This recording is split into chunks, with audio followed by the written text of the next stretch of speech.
Me llamo Marta y tengo 47 años. Estoy casada con un hombre que me ama con una devoción silenciosa y antigua, una clase de devoción que se siente casi extinta. Vivimos en una casa en las afueras de una ciudad, rodeada de pinos y recuerdos. Tuvimos un hijo, Héctor, de 18 años, con ojos grises como el cielo antes de una tormenta y una mirada que con el tiempo perdió su inocencia. Fue durante una de esas noches tranquilas que todo cambió. No hubo gritos, ni violencia, ni puertas destrozadas o lágrimas dramáticas que sacudieran el mundo. Pero no fue enteramente su culpa. Lo vi venir como una sombra en el borde de mi conciencia, como un susurro que no quería escuchar. Al principio, eran solo cosas pequeñas, la forma en que me miraba mientras cocinaba, como si memorizara cada gesto, la manera en que se sentaba demasiado cerca en el sofá, su rodilla rozando la mía de una forma que no parecía intencional. La forma en que me abrazaba antes de irse a la escuela, sus brazos demorándose un segundo más de lo necesario, como si buscara el calor de mi piel. Me decía a mí misma que todo estaba en mi imaginación, que era solo el afecto natural de un hijo por su madre, que en una época de redes sociales y relaciones fracturadas, cualquier muestra de amor se malinterpreta. Pero en el fondo, algo en mí sabía que no era normal. Héctor siempre había sido diferente. Desde pequeño era sensible, introspectivo, no jugaba con otros niños como el resto. Prefería quedarse conmigo, escucharme leer, ayudarme a organizar las alacenas, incluso a acompañarme al supermercado. «Eres mi mejor amiga», me decía a los 8 años, con una sonrisa que iluminaba la habitación. Y yo, tontamente, lo tomaba como un cumplido, una bendición. Pero las bendiciones pueden convertirse en maldiciones si no prestas atención. Mi esposo, Ricardo, nunca lo notó. ¿Cómo podría? Es un buen hombre, pero distraído. Trabaja como ingeniero para una compañía que lo mantiene viajando la mitad del mes. Cuando está en casa, prefiere el silencio, leer y la jardinería. No le gustan los dramas ni las emociones intensas. Todo está bien, dice siempre, incluso cuando el mundo está ardiendo. Y yo aprendí a no molestarlo, a guardar mis dudas, mis miedos, mis preocupaciones para mí misma, a sonreír cuando quería llorar, a actuar como si todo estuviera bien, incluso cuando se desmoronaba como arena mojada. La primera vez que supe que algo andaba mal fue en el 15º cumpleaños de Héctor. Hicimos una pequeña fiesta en casa, invitando a sus compañeros de clase, poniendo música, trayendo un pastel y globos. Se mantuvo callado toda la noche, sonriendo pero con una mirada ausente. Cuando todos se fueron, lo encontré en la cocina lavando platos. Me acerqué y le acaricié la mejilla. «Gracias, mamá», dijo. Luego, sin mirarme, añadió: «Desearía que siempre fuéramos solo tú y yo». Me congelé, insegura de cómo responder. Me reí nerviosamente. «¿A qué viene eso, cariño?», pregunté tratando de aligerar el momento, pero él no se rió. Solo me miró, y en sus ojos había algo que no reconocí, algo que me hizo retroceder instintivamente. Esa noche no pude dormir. Me quedé despierta, repitiendo sus palabras. Desearía que siempre fuéramos solo tú y yo. Sonaban inocentes, pero no lo eran. Era una necesidad, un anhelo que no pertenecía a un hijo. Traté de convencerme que era una fase, una búsqueda de identidad, que pronto encontraría una chica, se enamoraría, y esto se desvanecería como un sueño febril. Pero no fue así. Con el tiempo, sus acciones se volvieron más deliberadas. Una tarde, mientras doblaba ropa en mi habitación, entró sin tocar. Yo llevaba solo un vestido largo. Me giré sobresaltada. No se disculpó. Se quedó ahí mirándome, no con deseo, ni dureza, sino con una tristeza tan profunda que me desgarró el alma. «Lo siento», dijo finalmente, pero no se fue. Recogió una camiseta de la cama y la dobló lentamente como si tuviera todo el tiempo del mundo. Luego, sin mirarme, susurró: «Eres la única persona que realmente me entiende». No era deseo ni amor, era algo más sutil, más peligroso entrelazado con pasión y culpa. Sabía que me necesitaba, y no sabía cómo decirle que no podía hacer lo que él quería. Empecé a evitarlo. Cambié mis hábitos, ducharme con la puerta con llave, dejar de usar ropa cómoda en casa, evitar estar a solas con él. Pero cuanto más me alejaba, más se acercaba a él. Una noche, con Ricardo fuera, escuché pasos en el pasillo a las 4 de la mañana. Me senté en la cama con el corazón palpitando. La puerta de mi habitación se abrió lentamente. Era él, vistiendo solo pantalones de pijama, sus músculos juveniles ya visibles. «Tengo frío», dijo. «Tu cama está justo al final del pasillo». Respondí con la voz tan firme como pude, pero no se movió. Dio un paso más cerca, se sentó en el borde de mi cama y, sin previo aviso, apoyó la cabeza en mi regazo como lo hacía de niño. «Solo por un minuto», murmuró. «Por favor». No lo detuve. Acaricié su cabello, su respiración calmada, y por un momento me permití creer que todo estaba bien, que era solo un niño perdido buscando consuelo. Pero cuando levantó la cabeza y me miró, ya no era un niño. Sus ojos ardían con una intensidad que me aterrorizó. «Te amo más que a nadie en el mundo», dijo, y antes de que pudiera reaccionar, sucedió lo peor de todo. Por un segundo, un eterno segundo, no lo empujé, no correspondí sus sentimientos, no lo alenté, pero tampoco lo rechacé. Ese segundo fue mi error, porque en ese momento le di esperanza, le di permiso, una señal de que tal vez, solo tal vez, algo era posible. Cuando finalmente lo empujé lejos, era demasiado tarde. Se puso de pie, los ojos llenos de lágrimas, pero también con una certeza aterradora. «No tienes que fingir», dijo. «Yo también te conozco». Salió de la habitación, dejándome sola con el eco de mi corazón y la certeza de que había cruzado una línea que nunca debía haber cruzado. Después de esa noche, la casa cambió. Ya no era solo silencio. Era una presión constante, como si las paredes supieran lo que había pasado y me estuvieran observando con ojos invisibles. Héctor no hablaba de ello, pero cada mirada que compartíamos se sentía como si dijera sin palabras: «Ya no puedes negarlo». Me convertí en una sombra de mí misma. Me despertaba antes del amanecer para evitarlo en el desayuno. Daba paseos sin rumbo, con el corazón apretado, preguntándome si volvería a sentirme completa alguna vez. Me miraba en el espejo y no reconocía a la mujer que me devolvía la mirada con los ojos vacíos, cansados, culpables.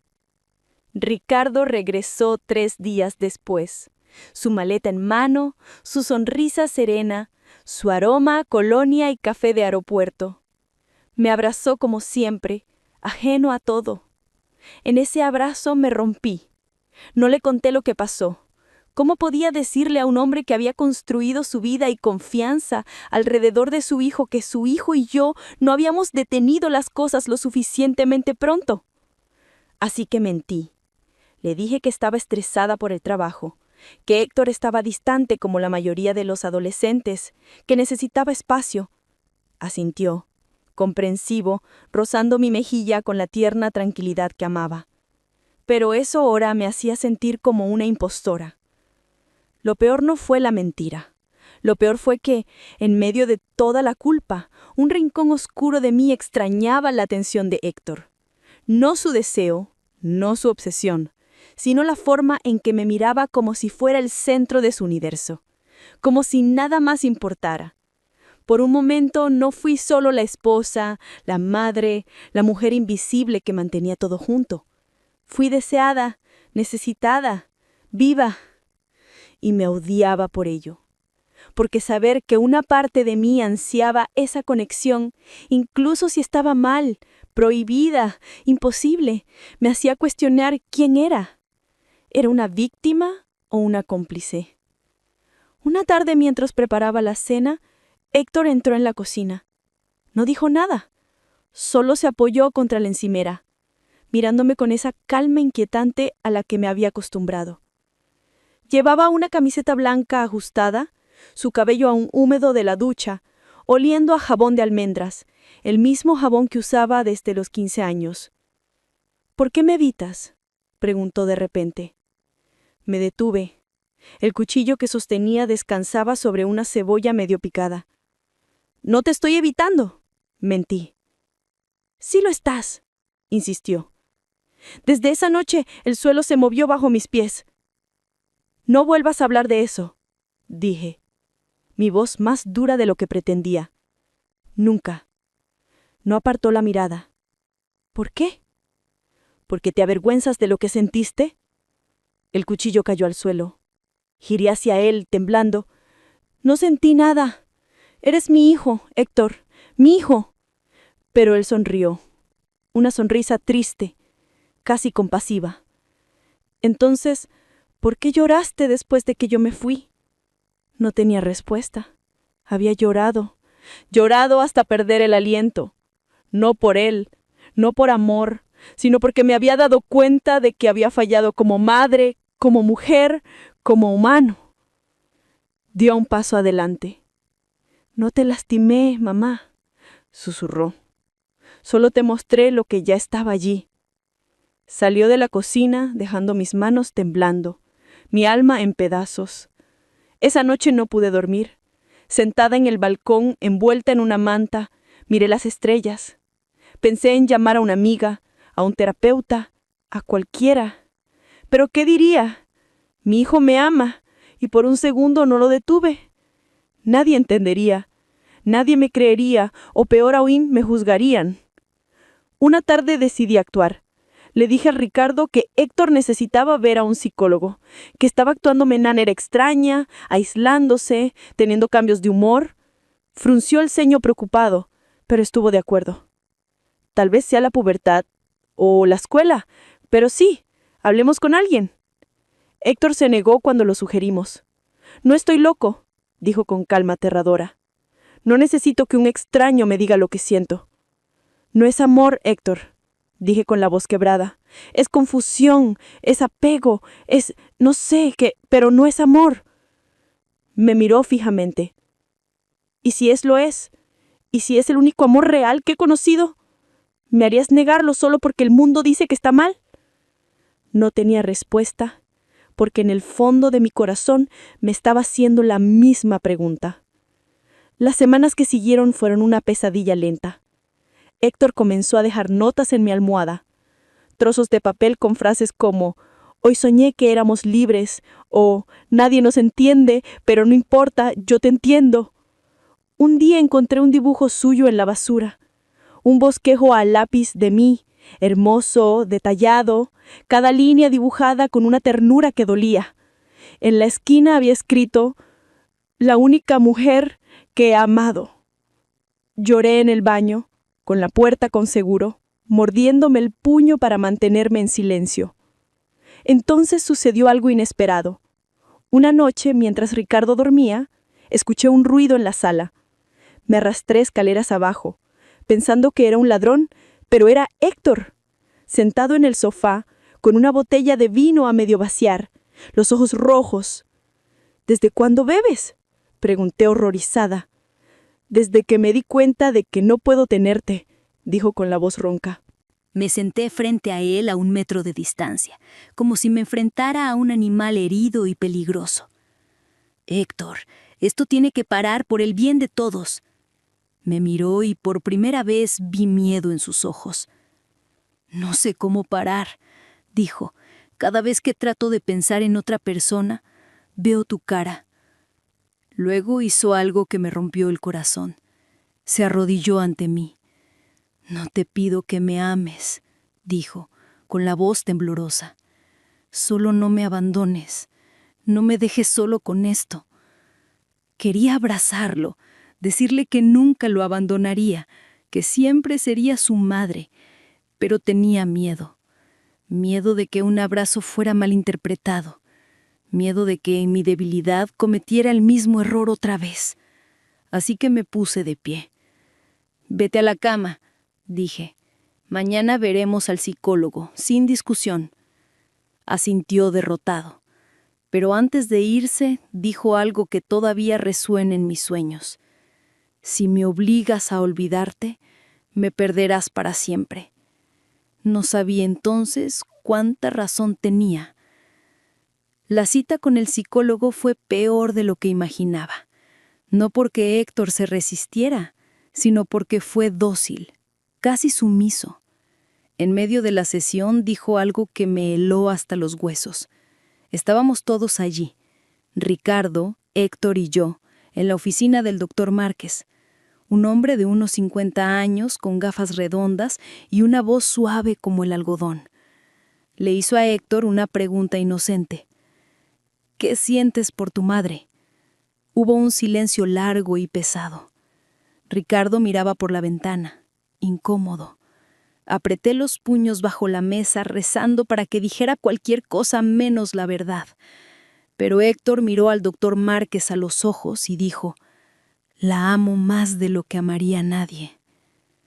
Ricardo se giró tan rápido que su silla raspó el suelo.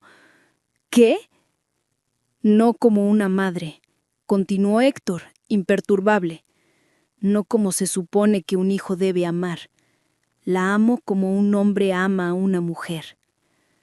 El aire se desvaneció. Ricardo palideció. El doctor Márquez no mostró sorpresa. Solo asintió lentamente como si ya lo hubiera intuido. «¿Y tú, Marta?», preguntó con calma. «¿Cómo escuchas esto?». No podía hablar. Las palabras se atoraron en la garganta como piedras. Quería gritar que no era verdad, que era una locura, que mi hijo estaba enfermo, pero recordé ese segundo en que no lo detuve y supe que si abría la boca, la verdad se derramaría. Así que miré hacia abajo. «Estoy devastada», logré decir. Ricardo se puso de pie. «Esto es una broma, ¿verdad? Tiene 18 años. Está confundido». «No estoy confundido», dijo Héctor con una calma espeluznante. «Solo soy honesto». Esa noche Ricardo y yo tuvimos la peor pelea de nuestras vidas. No gritó ni me insultó, pero su decepción fue peor que cualquier grito. «¿Cuánto tiempo lo has sabido?», preguntó, con la voz rota. «No lo sabía, no completamente». «Estás mintiendo», espetó. «Lo sabías y no hiciste nada». Quería defenderme, decir que lo intenté, que estaba luchando, destrozándome a mí misma todos los días. Pero tenía razón. No había hecho lo suficiente.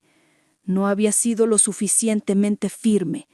No había construido un muro. Durmió en la habitación de invitados y yo me quedé en la cama, mirando el techo, preguntándome si alguna vez volvería a ser digna de ser llamada madre. Los días que siguieron fueron un purgatorio silencioso. Héctor asistió a 2 sesiones más con el psicólogo, Ricardo acompañándolo cada vez como si temiera que yo interfiriera. Me convertí en una extraña en mi propia casa. Cocinaba, limpiaba, sonreía cuando era necesario, pero por dentro me estaba derrumbando. Una tarde, mientras limpiaba el armario de Héctor, algo que no había hecho en años, encontré algo que me quitó el aliento. Un pequeño cuaderno negro escondido bajo una pila de camisetas. Con manos temblorosas lo abrí. Páginas y páginas de escritura. Cartas sin enviar, poemas, dibujos, fechas, detalles. Hoy usó ese vestido azul. Me miró, luego miró hacia otro lado. Sé que lo sintió, lo vi en sus ojos. Luego hizo algo que me rompió el corazón. Si tan solo supiera cuánto duele amarlo así. Si tan solo supiera que cada vez que me abraza, muero un poco más por dentro. No quiero lastimarla, solo quiero que me vea, que me elija aunque sea una vez, aunque sea por un segundo, porque si me elige solo una vez, sabré que no estoy solo en esto. Cerré el cuaderno de golpe y me hundí en el suelo llorando en silencio, no por él, sino por mí, por la mujer que había dejado que las cosas llegaran tan lejos. Esa noche decidí hablar con él, no como madre o autoridad, sino como mujer. Lo encontré en su habitación escuchando música con audífonos. Me senté en su cama a 2 metros de distancia. Héctor, mientras se quitaba los audífonos. «Tienes que irte». Me miró sorprendido. «¿Irme a dónde?» «Con tus abuelos. A un internado. No lo sé. Pero no puedes quedarte aquí». «¿Por qué?» «Porque me asustas. Porque me rompes el corazón cada vez que me miras», grité, incapaz de contenerme. «Porque no sé cómo protegerte». «¿Protegerme de quién? ¿De mí mismo?» «No, de mí», dije. «¿Qué quieres decir con de ti?» Tragué saliva con dificultad. «Soy humana también, y a veces estoy perdida». Fue la primera vez que vi miedo y confusión en sus ojos. Asentí, con las lágrimas corriendo por mis mejillas. Sí, y eso es lo que más me aterroriza, porque si yo también estoy perdida, entonces ambos somos culpables, y no puedo vivir con eso. Dio un paso más cerca. «Entonces, no somos culpables», dijo, su voz casi sagrada. «Solo somos 2 almas que se encontraron en el lugar equivocado». No grité, aunque sus palabras me hicieron cuestionar todo lo que sabía sobre el bien y el mal. En su corazón solo había amor, un amor retorcido, prohibido, imposible pero real, y esa era la parte más aterradora. A la mañana siguiente, Ricardo anunció que Héctor se iría esa semana a un internado en las montañas. «Es lo mejor para todos», dijo, sin mirarme. No protesté. En el fondo, sabía que tenía razón, pero también sabía que enviarlo lejos no curaba su dolor, solo lo enterraba. Héctor no se resistió, solo me miró en el pasillo cargando su maleta. Sus ojos decían lo que sus labios no podían. «Me estás abandonando, y te estás abandonando a ti misma también». Mientras el auto se alejaba, me senté en los escalones del porche y lloré como no lo había hecho en años. No por su ausencia, no por culpa, sino porque sentía que había traicionado algo más grande que las reglas, la verdad de un corazón. Las semanas que siguieron fueron un desierto. La casa estaba demasiado tranquila. Ricardo y yo hablábamos solo cuando era necesario. Comíamos en silencio, dormíamos de espaldas como extraños. Una noche, mientras ordenaba papeles en el estudio, encontré una carta escondida entre los libros de arte de Héctor, como si esperara el momento adecuado. «Mamá», comenzaba. No pude evitar leerla. «Si estás leyendo esto, es porque me he ido. No quise lastimarte. Solo quiero que sepas que, aunque el mundo diga que está mal, nunca lo fue para mí. Eres mi primer refugio, mi primer paraíso, mi primer todo. No te pido que me perdones o me entiendas. Te pido que no te odies por lo que sentiste, porque si sentiste algo también, no éramos monstruos. Éramos solo 2 almas perdidas que se encontraron en la oscuridad, y a veces, en la oscuridad, el amor es lo único que brilla. Siempre te amaré, no como hijo, no como amante, sino como un alma que una vez reconoció a la suya». «Héctor», dejé caer la carta, temblando, abrazándome a mí misma. En esas palabras no había obsesión, ni manipulación, solo rendición, y eso era 1000 veces más peligroso. 2 meses después, recibí una llamada del internado. «Señora, su hijo ha desaparecido», dijo una voz fría. El mundo se detuvo. Anoche saltó la cerca. No ha vuelto. Ricardo y yo condujimos toda la noche, llamando a hospitales, estaciones de policía, amigos. Nada. Al tercer día, sonó el timbre. Mi corazón se aceleró al abrir la puerta. Era él, desaliñado, demacrado. Me estremecí con las manos temblando. «No podía mantenerme alejado de ti», dijo con la voz ronca. «Me estaba muriendo». Ricardo lo agarró del brazo. Necesitas ayuda. La única ayuda que necesito es ella. Ella es mi cura. Intervine con una fuerza que no sabía que tenía. Basta. Nos congelamos todos. Luego hice algo que cambiaría todo para siempre. Héctor, dije con la voz temblando, si te quedas aquí, si vuelves a decir esto, no estaré aquí. Me iré para siempre. Parpadeó. ¿Me estás amenazando? No, te estoy dando una opción. Siguió un silencio largo y pesado, como si el tiempo mismo contuviera la respiración. Entonces, prefiero perderte que fingir que no te amo. Y se fue. Esta vez no regresó. Pasaron meses. No supe nada de él, ni llamadas, ni cartas. Traté de reconstruir lo que quedaba de nuestro matrimonio, pero no era lo mismo. Había una grieta en medio de nuestra cama, invisible, pero profunda. Entonces, una noche de invierno, recibí un mensaje. Estoy en la ciudad. Necesito verte. 5 minutos, por favor. No respondí, pero al día siguiente fui. Lo encontré en un parque sentado en un banco bajo la nieve. Tenía 20 años ahora, más alto, más delgado.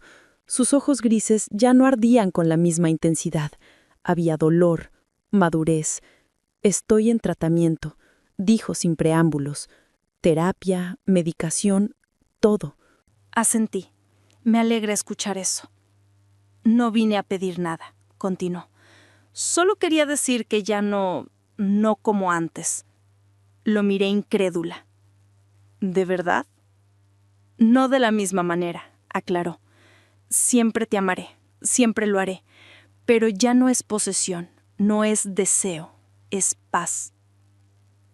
Entonces hizo algo que no esperaba. Se puso de pie, me abrazó y me sostuvo como un hijo. Gracias por no odiarme, susurró, antes de alejarse caminando hacia la nieve, sin mirar atrás. Esa noche, por primera vez en años, dormí sin soñar. Pero la paz no duró. Semanas después recibí una noticia que me devastó. Héctor había muerto en un accidente de motocicleta. Rápido, sin dolor, dijeron. Fui al funeral. Ricardo lloró en silencio. Yo no pude.